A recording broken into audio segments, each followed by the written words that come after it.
Thank you very much, Steve, and good afternoon to everybody. My name is Rob Mackley. I run a business called Redbox Web Design based in Stafford, and my presentation is the 7 powerful components of a highly effective website. So the idea behind these 7 components is they are 7 things that you can implement into your own website that are going to help increase the number of inquiries that you get through your website. Some you'll be able to do yourself if you've got access to the admin panel. Others you might need a bit of help from your web developer to achieve. They do apply to websites, but they also apply to a lot of other areas of your marketing.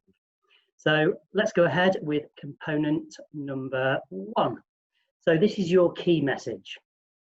So it is a fact that people don't read all the content on websites. They scan through them and they read the bits that kind of stand out to them.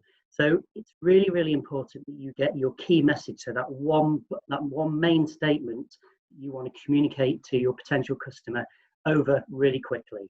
So I use a phrase called bold and above the fold.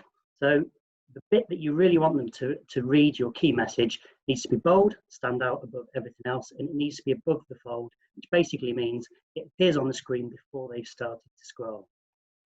So what should your key message say? Well, this really should all be about your customer. Customer doesn't really want to read about you, so you shouldn't have the word we. So for example, if you put welcome to our website, we do this, we do that, it's not very inspiring. So it needs to be all about your customer. It needs to answer the pains or the problems that you can solve for them. And you can tap into your customers' needs. So some of you may be aware of Maslow's pyramid. This is basically a hierarchy of human needs. So we start at the bottom and we're not really interested in what is at the next level until we've got all those needs met. So once we've got our basic needs met, we then start looking at our physiological needs. So how does this work for your key message? Well, basically, your key message can have words or messages that tap into one of these levels.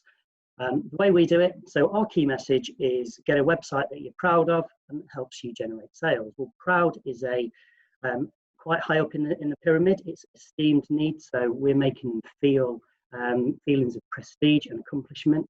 And then we've got generating sales. Well, generating sales is kind of taps into those basic needs of generating revenue, generating sales. So that taps into basic needs.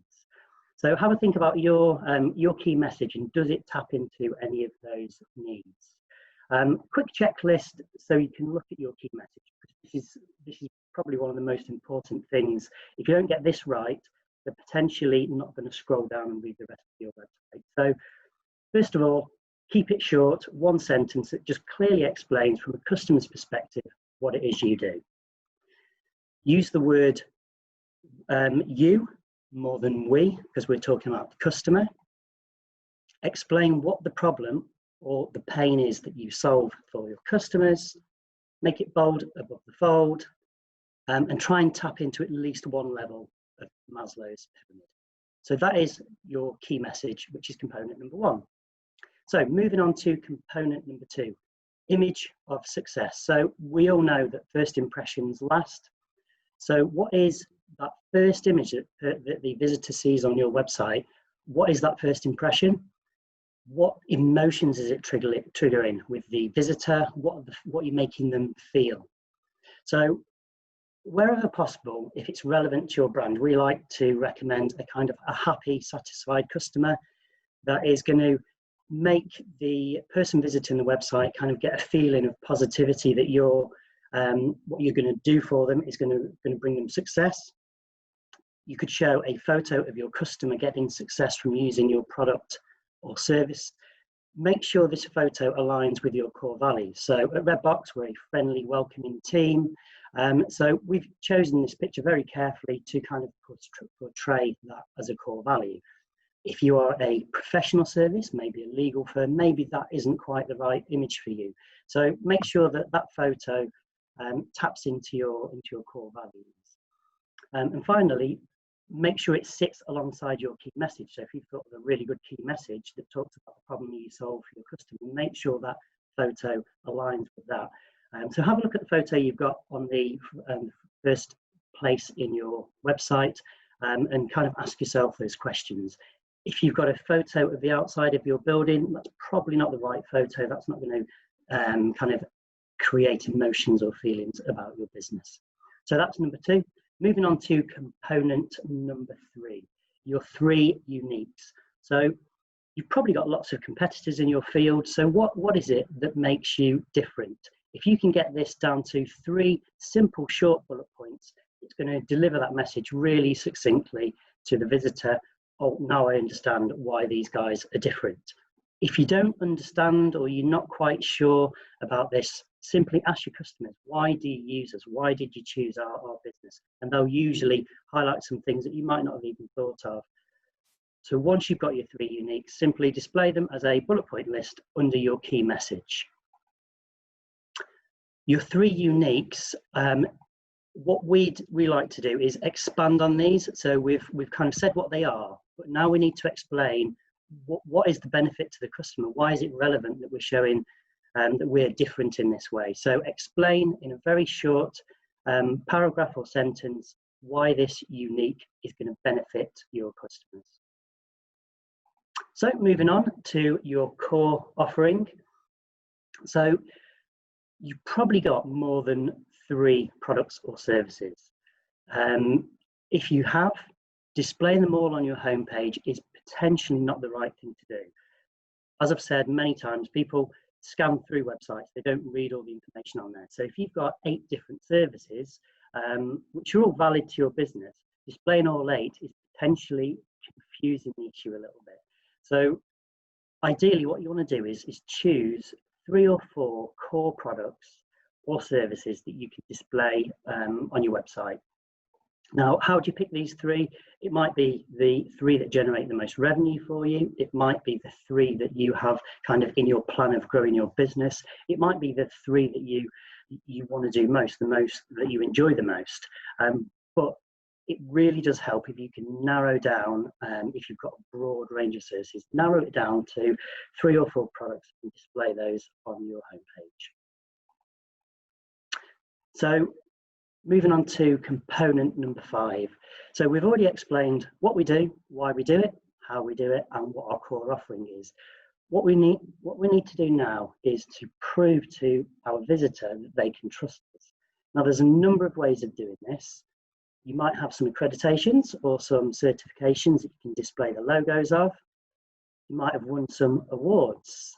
If you haven't got any of those, then hopefully you've got some good reviews. Maybe you've got good reviews on Google, Trustpilot, maybe Facebook, and you can display either the logo like we have done here, or display a feed of those actual reviews. And finally, real testimonials.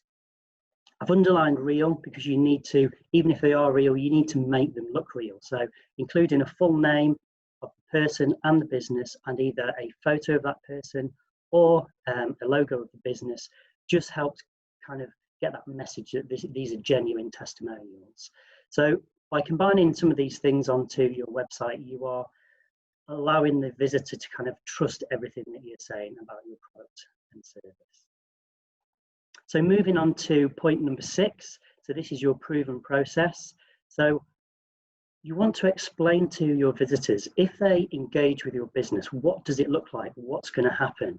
It's a well-known fact that people are more likely to engage with you if they understand what's going to happen, what are your processes. Make it simple, a clear explanation of how you do business. Try and break it into a number of steps. We've used 6 here. And if you can graphically represent what this journey looks like, it's more likely to generate that inquiry because they understand what the first step is and the steps through the process until the end of the process when everything is done. So have a think about your processes, what your journey is, and see if you can map it out as a graphical representation. So we've given our key message to explain how we're going to help our customer. We've shown them an image of success, so they're starting to feel positive about that we can help them. We've explained why we're different. We've shown our core product or service offering.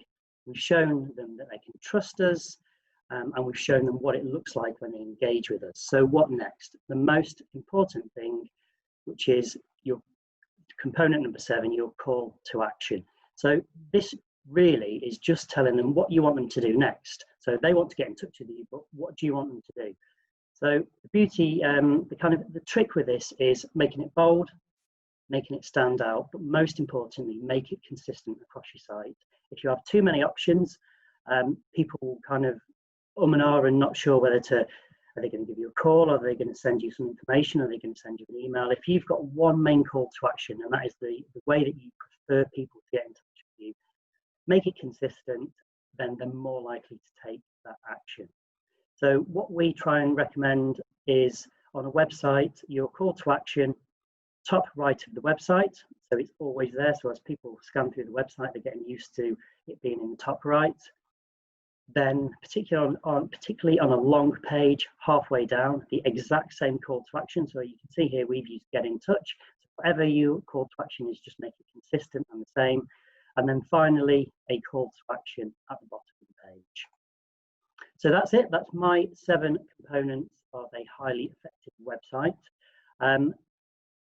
These are fundamentals that you can implement on your own website. So what I've done to help you, guide you through this process, is I've created a free checklist. And so if you go to our website, which is redboxweb.co.uk, and do /checklist.pdf, you can download a PDF of a checklist that will guide you through just checking each of these 7 components if A, they're on your website, and B, have you got them right? So hopefully you find that helpful. If you want to have a chat about anything, then obviously feel free to drop me an email or give me a call. So that is the end of my presentation. I'm now going to hand back over to Steve.